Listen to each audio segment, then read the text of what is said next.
Welcome back. कहानी कुर्सी की देख रहे हैं आप। समीर जी, रागी जी, विजय जी और हर्षवर्धन जी हमारे साथ जुड़े हुए हैं। हमने पहले हिस्से में किसकी बात की? योगी आदित्यनाथ की, अखिलेश यादव की बात कर ली। हमने चर्चा कर ली कि किस तरीके से ममता बनर्जी चुनाव लड़ने जा रही हैं, अमित शाह की क्या रणनीति है। अब बात बिहार की हो जाए। वहां चुनाव तो हो चुका है, लेकिन बात नीतीश कुमार की होनी जरूरी है। 24 के बाद जब 25 का आगाज हुआ तो ऐसा लगा था कि नरेंद्र मोदी पूरी तरह से नीतीश कुमार पर डिपेंडेंट हैं। नीतीश कुमार सबसे स्ट्रांग नजर आ रहे थे, मजबूरी नहीं बल्कि जरूरी दिखाई दे रहे थे। लेकिन 25 खत्म होते होते ऐसा समीकरण नजर आने लगा, ऐसा दिखाई देने लगा, एहसास आप कह लीजिए या जो तस्वीरें आती हैं कि अब नीतीश कुमार पूरी तरह से नरेंद्र मोदी पर डिपेंडेंट हैं। नीतीश कुमार ने इस साल बतौर मुख्यमंत्री सबसे ज्यादा बार शपथ लेने का 10 बार यूनिक रिकॉर्ड अपने नाम किया। लेकिन साल के आखिर में हिजाब विवाद में वो चौतरफा आलोचना के शिकार हो गए।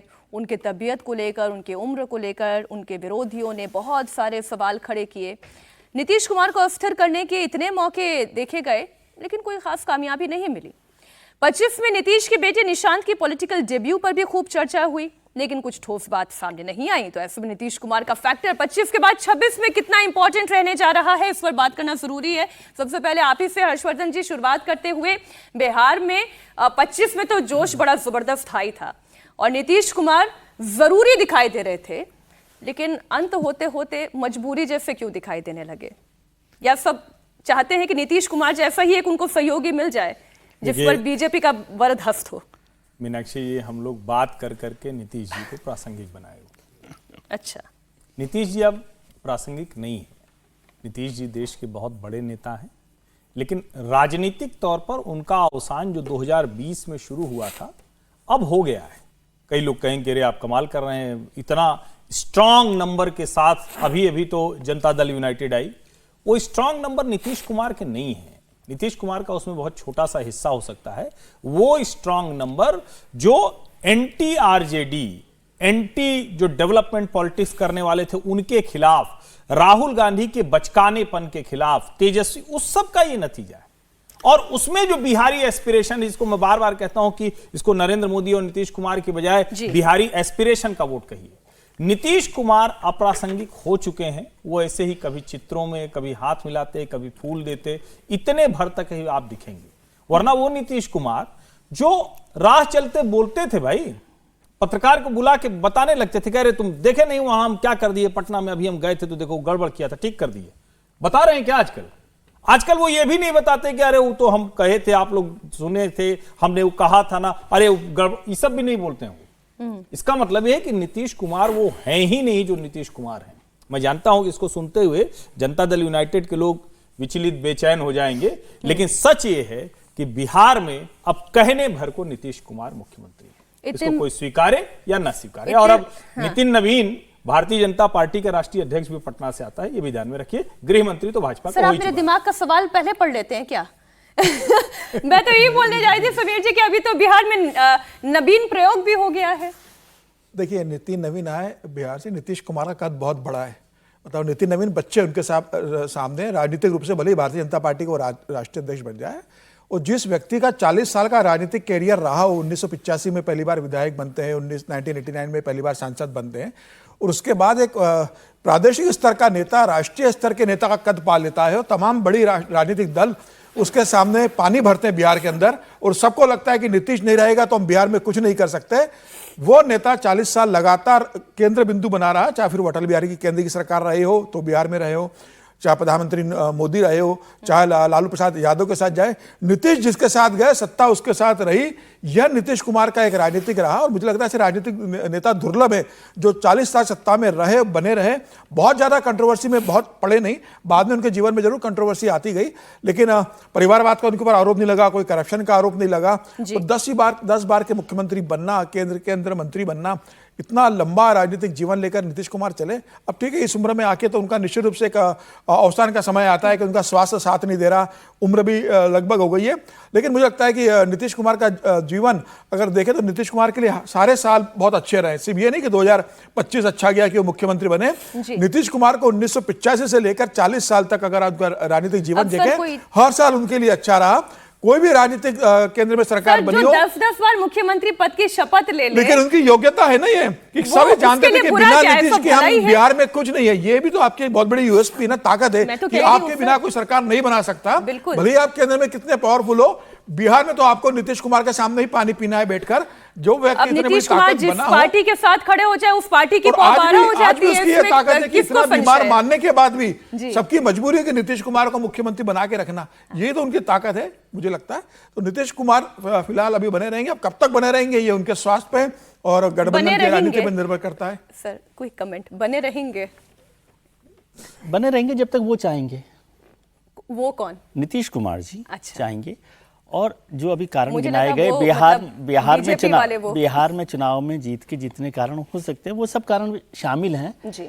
लेकिन अगर केवल वही कारण होते तो भारतीय जनता पार्टी नीतीश कुमार जी के साथ नहीं जाती और वापस भी नहीं लेकर आती वो इंडिया ब्लॉक से।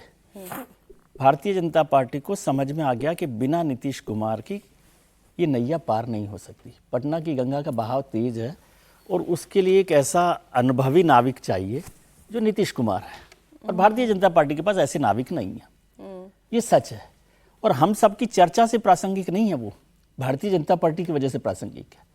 और भारतीय जनता पार्टी की वजह से इसलिए प्रासंगिक है क्योंकि भारतीय जनता पार्टी खुद प्रासंगिक नीतीश कुमार जी की वजह से है। बिहार में बिहार के रेफरेंस जी, में हम बात जी। कर रहे हैं तो बिहार में, और इसलिए नीतीश कुमार जी को ना चाहते हुए भी बीजेपी ने तो तमाम कोशिश कर ली। अमित शाह जी ने तो कहा ही था कि हम बाद में तय करेंगे मुख्यमंत्री कौन होगा नहीं होगा, विधायक दल की बैठक में होगा, लेकिन फाइनली वहीं आ गए। एक और डेवलपमेंट हुआ, मैं बताऊं, नितिन नवीन साहब ने कल परसों शायद तेजस्वी जी के साथ लंबी फोन पर बातचीत की है, तो वो भी एक डेवलपमेंट है। हालांकि वो केवल एक शिष्टाचार वाली बात थी वहां पर लेकिन हुई वो है। वाली बात पे हर्षवर्धन जी आपको इतनी हंसी क्यों आई? मैंने जब बोला कि विजय जी ने कहा कि जब तक वो चाहेंगे, यानी नीतीश कुमार, मैंने कहा नहीं मतलब देखिए, अब पता नहीं विजय जी कह रहे हैं कि नीतीश जी जब तक चाहेंगे, जब वो, तो मुझे तो वही लगा। वही, मुझे भी वही लगा। अब लेकिन अब विजय जी को लग रहा है तो विजय जी बड़े हैं, ज्यादा समझ रहे हैं, तो ठीक समझ रहे होंगे। भारतीय जनता पार्टी चाहती थी, भारतीय जनता पार्टी तो पहले दिन भी नहीं चाह रही थी ना नीतीश कुमार जी को मुख्यमंत्री बनाना। चाह रही थी क्या? नहीं चाह और रही नीतीश थी। कुमार भी क्यों नहीं चाहेंगे? नहीं, वो तो हाँ, यही चाहेंगे। हाँ, तो वो चाहेंगे ही कि इसलिए है। हम और लोग जो मूल बात कर रहे हैं, हाँ, उस लंबे राजनीतिक करियर पर तो किसी को संदेह ही नहीं। मैं तो कह ही रहा हूं ना कि भाई वो बड़े शानदार, बहुत जबरदस्त नेता रहे, वंशवाद परिवारवाद पर भी किसी, लेकिन क्या अब वो नीतीश कुमार वैसे हैं? सचमुच इतने प्रासंगिक है? लेकिन सर मैं तो ये कह रही हूँ, वो यानी कि बीजेपी के वो चाहते हैं कि वो यानी कि वो नीतीश कुमार मुख्यमंत्री बने रहे। प्रासंगिकता मैं बता देता हूँ। प्रधानमंत्री जी ने निशांत को लेकर भी नीतीश कुमार जी से बात की, ऐसी जानकारी मुझे मिली है। अब थोड़ा और इसको अच्छे से समझ लें। ठीक है। अभी तक इतने प्रासंगिक थे कि नीतीश जी ड्राइविंग सीट पर थे, अब आगे वाली सीट पर बढ़िया सज के बैठते हैं। अच्छा, बस इतना ही अंतर है। अब इसके बाद जिसको जैसा समझना हो वो प्रासंगिकता मैं आरजेडी की बात कर लेती वो हूँ। आगे की सीट पर। ठीक है, एक और वो की बात कर लेते हैं, यह है आरजेडी। तेजस्वी यादव की अगुवाई में महागठबंधन ने चुनाव लड़ा, लेकिन सबसे बड़ी हार का मुंह उन्हें देखना पड़ा। अब सबके सामने एक ही प्रश्न है कि तेजस्वी यादव का पॉलिटिकल फ्यूचर क्या है, क्योंकि चुनाव के नतीजे आ जाने के बाद तो वो फिर विदेश यात्रा पर चले गए थे। मुझे ध्यान है वो तस्वीरें कि वो अभी अनअवेलेबल हैं। फिर हालांकि ये भी पता चला कि परिवार के साथ बहुत दिनों से छुट्टियां नहीं मनाई थी, तो छुट्टी मनाने गए थे। खैर, 2025 लालू परिवार के लिए किसी बुरे सपने या सदमे से कम नहीं था। तेजस्वी का सीएम बनने का ख्वाब टूटा, बड़ी मुश्किल से नेता विपक्ष की कुर्सी आई। सिर्फ सपने ही नहीं टूटे, परिवार भी टूटा। बड़ी बहन रोहिणी आचार्य घर छोड़कर चली गई। बड़े भाई पार्टी और परिवार दोनों से बेदखल हो गए। जो 25 में सबसे बड़ा डायनामिक लीडर लग रहा था, 24 के शुरू होने से पहले ही चुनौतियों से घिर गया। प्रोफेसर साहब, 25 में 25 पे सिमट गए।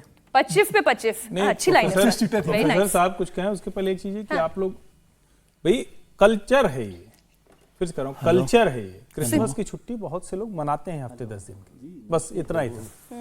सर आपका वो कल्चर कहाँ, कौन से वाले कल्चर के रेफरेंस में जा रहा है, मैं वो भी समझ रही हूँ। हाँ जी सर। प्रोफेसर साहब, देखिए, मैं तेजस्वी पे बोल लूँ उससे पहले एक बार नीतीश जी पे आपका मन कर रहा है। नीतीश जी पे एक दो लाइन बोलना जरूरी समझता हूँ। इसमें कोई दो राय नहीं है कि नीतीश जी आज के दिन में भी बिहार में सबसे पॉपुलर लीडर है और भारतीय जनता पार्टी की मजबूरी भी है। भारतीय जनता पार्टी उनसे अलग होकर के चाहे कि आज के दिन में वहाँ पर अकेले अपने बल पर सत्ता में आ जाए, तो ये असंभव है, ये संभव नहीं है, क्योंकि उनका एक अपना वोट बैंक क्रिएट किया हुआ है नीतीश जी का, वो उनके साथ ही जाता है। इस बिहार चुनाव में भी वो बार बार यही कह रहा था, वोट तो दे देते हैं, देखते हैं नीतीश जी को बनाता है या नहीं बनाता है बीजेपी, इस प्रकार की बात थी। लेकिन इस बात में भी सच्चाई है कि नीतीश जी आज ड्राइविंग सीट पर नहीं है, और ये आज नहीं, वो बहुत दिनों से ड्राइविंग सीट पर नहीं है। उनके इर्द गिर्द जो ब्यूरोक्रेट्स हैं, यदि आप पटना में आप बात करेंगे, बिहार के अंदर आप बात करेंगे, पुलिस वाले से बात करेंगे, ब्यूरोक्रेसी से बात करेंगे, तो आपको बहुत आसान बता देंगे। इसकी जानकारी मुझे भी है, और आपके दर्शक यदि पटना में सुन रहे होंगे, ब्यूरोक्रेट सुन रहे होंगे, तो उनको भी पता है कि कुछ ब्यूरोक्रेट्स हैं जो वही चलाते हैं। और बड़ा एक अच्छा उदाहरण बदलते हैं। कहते हैं कि एक अमेरिकन कोई कंपनी है एमवे कंपनी जो है ना, वो डिस्ट्रिक्ट लेवल तक उसका प्रसार हो जाता है, प्रोडक्ट का पता नहीं लगता है। वैसे ही बिहार में नीतीश जी के अभी के शासनकाल में, जिसे हम कहते हैं ना स्ट्रक्चर, ठेकेदार ये वो कहाँ पर बटा हुआ है, ये नीचे तक डिस्ट्रिक्ट लेवल तक बटा है। इस चीज को तोड़ना, और ये ब्यूरोक्रेसी के द्वारा किया हुआ है, इस चीज को तोड़ना सबसे आवश्यक है यदि नीतीश का सुशासन का जो एजेंडा है वो रिटर्न करता है। तो दूसरी बात तेजस्वी जी पे, देखिए राजनीति में किसी के भविष्य को आप पूरी तरीके से खारिज नहीं कर सकते हैं, और आज भी उनके साथ एक बड़ा वोट बैंक है, लेकिन अकेले उस वोट बैंक के आधार पर वो आगे बढ़ पाए, मुझे इसकी अब दूर दूर तक संभावना नहीं दिख रही। दूसरी बात, उनके पिता की जो है, जिसे कहते हैं ना, पिता की जो लेगेसी है जी, वो कल तक कहा जाता था कि उसके कारण है, लेकिन मैं सिर्फ नहीं मानता कि पिता की लेगेसी, उनके अपनी करनी भी जो है ना वो कम नहीं है। वो कहीं से ये नहीं जता रहे हैं, बता रहे हैं कि वो जनता से जुड़ करके जिस प्रकार की भाषा का प्रयोग उन्होंने किया था, लगभग उसी प्रकार का भाषा जो है, जैसे उत्तर प्रदेश चुनाव से पहले कुछ लोगों ने उत्तर प्रदेश में कहा कि थानेदार को धमकाया, कहा कि अच्छा भैया को जीत करके आना तब बताते हैं। नतीजा लगा कि रो ये तो फिर वही हालत स्थिति आ जाएगी, वही हालत कि हम सूत्र को, है ना, वही हालत, एरोगेंस बर्दाश्त नहीं करती बिहार, वही हालत जो है जंगल राज भारतीय जनता पार्टी क्यों लेकर के आई, बार बार इसलिए आई क्योंकि एक बहुत बड़ी ऐसी पीढ़ी थी जिसको जो इससे पूरा कट ऑफ था, और वो नए वोटर भी थे, 14 लाख के आसपास नए वोटर थे। उनको लगता था कि नहीं, इसमें कोई मतलब नहीं है, जो अभी वर्तमान सरकार है वो ठीक से काम नहीं कर रही है, परीक्षा में गड़बड़ी हुई है, घोटाले हुए हैं, वो नीतीश का आकलन कर रही थी, वो लालू का आकलन नहीं कर रही थी। लेकिन जंगल राज का परिदृश्य जो है वो भारतीय जनता पार्टी बार बार दिखा रही थी, और उसी समय कोई ऊपर से आ रहा है, कोई उदाहरण देते हुए आ जा रहा है कि अच्छा जीत करके आना, जो तब हम बता देंगे, एक एक अफसर को बताएंगे, एक एक अधिकारी को हम बता देंगे, हम आकर के जीत के आने वाले हैं। नतीजा ये है कि पलट करे पूरा का पूरा नैरेटिव जो है वो बदल गया बिहार का, और उसी अनुसार से परिणाम भी बदला। बात महाराष्ट्र की भी कर लेते हैं। महाराष्ट्र की जोड़ दूं मैं, हाँ, बिल्कुल सर। तेजस्वी जी को, किसी भी पॉलिटिकल पार्टी को खारिज हम लोग नहीं कर सकते चुनाव नतीजों से, बिल्कुल, और तेजस्वी जी को तो खासतौर से नहीं कर सकते क्योंकि उनके वोट बैंक में 1% का कमी नहीं आई। बिल्कुल बिहार के चुनाव में सबसे ज्यादा वोट किसी को मिले तो वो तेजस्वी को मिले। अब जो हमारा इलेक्टोरल सिस्टम है, मतलब उसमें कोई आपत्ति नहीं है, जिस सिस्टम में जैसे वोट का टोटल होता है, काउंट हो रहा है, इसको मैं ऑब्जेक्शनेबल नहीं कर रहा, मैं कह रहा हूं उससे वो आ गए, लेकिन तेजस्वी का वोट कम हुआ हो, तेजस्वी से लोग नाराज हुए, ये तो नहीं है। तेजस्वी को सबसे ज्यादा वोट मिला है, और वैसे भी युवा नेता हैं, उनके लिए आगे पूरा भविष्य है। नहीं, ये कहना कि वो उनसे नाराज थे, नहीं है नाराज, मैं ये बता रहा हूँ 23% वोट बिहार में सबसे ज्यादा वोट तेजस्वी की पार्टी को मिले हैं। और सर अभी भी विपक्ष की पार्टी है और विपक्ष के ही नेता हैं तेजस्वी यादव बिहार विधानसभा में, और क्योंकि राजनीति में कभी भी कोई अप्रासंगिक हो ही नहीं सकता, ना मुद्दे और ना नेता, जब जब जिसकी जरूरत पड़ती है सब उठते रहते हैं। हम इस पूरे प्रोग्राम में नीतीश जी को अप्रासंगिक बनाया, फिर तेजस्वी जी को बनाया। बात महाराष्ट्र की कर लेते हैं, वहां पता करते हैं कि कौन कौन प्रासंगिक है। शरद पवार हैं, अजीत पवार के साथ पिंपरी चिंचवड़ में जुड़ जाते हैं। उद्धव ठाकरे हैं, वो राज ठाकरे के साथ अपनी सुविधाजनक राजनीति के लिए बीएमसी चुनाव के तहत वो जुड़ जाते हैं। तो 26 के कुछ पहले ही हमने बहुत सारे राजनीतिक ट्विस्ट देख लिए, अब और कितने ट्विस्ट आने वाले हैं हम इसी पर चर्चा करेंगे। तो 26 का युद्ध, मुंबई में कौन होगा पावरफुल, बात इसी की होगी और दो राजनीतिक परिवारों में दूरियां खत्म होती हुई हमने देखी हैं। सबसे पहले पवार की ही बात कर लें। पवार परिवार में चाचा भतीजे की पार्टी में लोकल बॉडी इलेक्शन में एक नगर निगम ही सही लेकिन वो साथ आ गए। महाराष्ट्र के उप मुख्यमंत्री अजीत पवार ने पुणे और पिंपरी चिंचवड नगर निगम चुनाव के लिए अपनी एनसीपी और चाचा की पार्टी एनसीपी शरद गुट के बीच गठबंधन की घोषणा की। उन्होंने कहा कि नगर निगम चुनाव के लिए घड़ी और तुतारी एक साथ आ गए हैं। इसके बाद कभी कभी ऐसा लगता है कि समय के हिसाब से तुतारी बचती है। इसके बाद 26 के लिए संभावनाओं का दरवाजा भी खुलता हुआ दिखाई दे रहा है। दूसरी तरफ मातोश्री में भी भाइयों का मिलन हो गया। ठाकरे ब्रदर्स भी लोकल बॉडी चुनाव के बहाने साथ आ चुके हैं। ये जो साथ आ गए हैं समीर जी, अब महाराष्ट्र की बात है, बात आपसे सबसे पहले करनी ही होगी। जहां पर जिस पार्टी ने ऐतिहासिक जीत दर्ज की, सारे रिकॉर्ड टूट गए, सारे समीकरण टूट गए, दो परिवार, दो पार्टीज टूट गई, अब फिर से कुछ नया इक्वेशन सेट हो रहा है। बीएमसी के लिए ही है या कुछ और भी रंग दिखाएगा ये इक्वेशन? देखिए मीनाक्षी जी, अगर नगर निगम चुनाव में सिर्फ 29 नगर निगम के लिए चुनाव हो रहा है जी। अगर उसमें सिर्फ ये होता कि चलो दोनों भाई ठाकरे साथ में आ गए, राज ठाकरे उद्धव ठाकरे, तो ठीक समझ में आता कि चलो ठीक है वो आ गए। अजीत पवार शरद पवार साथ में आते तो समझ में आता कि ठीक है साथ में आ गए। एकनाथ शिंदे और बीजेपी मिलकर चुनाव लड़ते तो समझ में आता कि गठबंधन में लड़ रहे हैं। 15 में तो एकनाथ शिंदे और बीजेपी मिलकर चुनाव लड़ रहे हैं, 14 में तो बीजेपी और एकनाथ शिंदे खिलाफ चुनाव लड़ रहे हैं, और रामदास आठवले बीजेपी के खिलाफ चुनाव लड़ रहे हैं।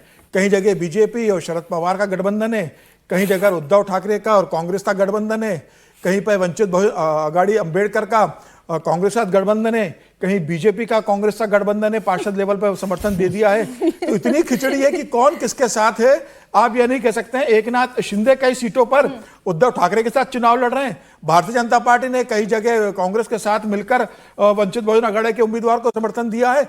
अगर आप ये 2889 सीटों पर जो चुनाव हो रहे हैं, अगर 29 कॉर्पोरेशन का आप चुनाव अगर देखेंगे तो कौन किसके साथ है, किसने कहां गठबंधन करा है, इतनी ज्यादा खिचड़ी तो भारतीय राजनीति में मैंने कभी नहीं देखी होगी। ये ऊपर ऊपर तक ठीक है कि बीएमसी में हमें दिख रहा है कि दोनों भाई साथ आ गए, है कि ये अभी तक के लिए है या ये आगे के लिए भी है? ये भविष्य में चलता रहेगा। जिसको जहां जैसे सत्ता में समीकरण मिलेंगे वो उसके साथ गठबंधन करेगा। कोई विचारधारा के आधार पर गठबंधन नहीं है। हम सिर्फ बीएमसी को देख रहे हैं, इसलिए हमें लग रहा है कि दोनों भाई साथ में आ गए हैं। और पुणे का देख रहे हैं तो हमें लग रहा है कि शरद पवार और अजीत पवार साथ में आ गए हैं। शरद पवार कांग्रेस के साथ भी मिलकर चुनाव लड़ रहे हैं, अजीत पवार कांग्रेस के साथ मिलकर भी चुनाव लड़ रहे हैं। और जिसको जहां सत्ता का समीकरण लग रहा है कि इसके साथ जाकर सत्ता मिली जा सकती है, उसका वहां गठबंधन बन रहा है। विचारधारा के आधार पर इस पूरे 29 चुनाव में कहीं कोई तारतम्य और समानता नहीं है। जिसको जहां दाव लग रहा है वो अपनी वहां राजनीति सेट कर रहा है। यह भारतीय राजनीति का सबसे मतलब जिसे कहते हैं दुर्भाग्यपूर्ण और एक बुरा चेहरा हमें देखने को मिल रहा है। लेकिन अब राजनीति और सत्ता के लिए लड़ रहे हैं तो किसी से बैर नहीं है, सब हमारे अपने हैं। तो जिससे साथ मिले, सत्ता लड़ो, सत्ता में आओ, और उसके बाद भी नहीं आए तो उसके खिलाफ लड़े। अगर उनका बहुमत ठीक रहा तो उनसे मिलकर सत्ता के बाद हम गठबंधन कर लेंगे। ये तो मैं इसको और शॉर्ट में कर दूं क्या हर्षवर्धन जी? कौन किसके लिए कितना प्रासंगिक है, किस सीट पर प्रासंगिक है, उसके लिए फिर किसी के साथ भी गठबंधन जायज है? नहीं, गठबंधन तो ऐसे ही होता है और स्थानीय निकायों में तो कभी वैसा वाला गठबंधन कितना कंफर्टेबल कर दिया। हाँ, गठबंधन तो ऐसे ही होता है। मतलब उसका तो बड़ा सीधा सा सिद्धांत है, सहूलियत और सत्ता, तीसरी तो कोई चीज होती नहीं। और जो हम लोग पवार के संदर्भ में कह रहे हैं, पवार तो चचा भतीजे कभी ऐसे अलग नहीं थे भाई। वो ठीक लड़ते रहे, अलग अलग पैरेलल कर लिया, लेकिन वो उनके बड़े भाई हैं, वो उनकी छोटी बहन है, वो उनके चाचा जी हैं। कभी जाके कोई पैर छू लेता है, कभी जाके कोई आशीर्वाद ले लेता है, तो कोई दिक्कत ही नहीं। और शरद पवार ने हाल के वर्षों में जितना कांग्रेस को एक तरह से कहेंगे डेंट किया, जब सबसे ज्यादा राहुल गांधी अडानी अडानी चिल्ला रहे थे तो पवार साहब पता नहीं क्या वो आईपैड पर या टैब पर कुछ देख रहे थे गौतम भाई के साथ। फिर अभी सुप्रिया सुले ने कह दिया कि ये तो हमारे मोटा भाई हैं, ये तो हमारे भाई हो गए, ये भाभी हो गई, वो चाचा जी हो गए। तो वहां कंफ्यूजन नहीं है। पवार पॉलिटिक्स का मतलब प्योर अपॉर्चुनिस्टिक पॉलिटिक्स का जो चरम होता है वो है श्रीमान शरद पवार। ऐसे ही कंफ्यूजन केवल राहुल गांधी जी को ही है। इसको जरा छोड़ दीजिए।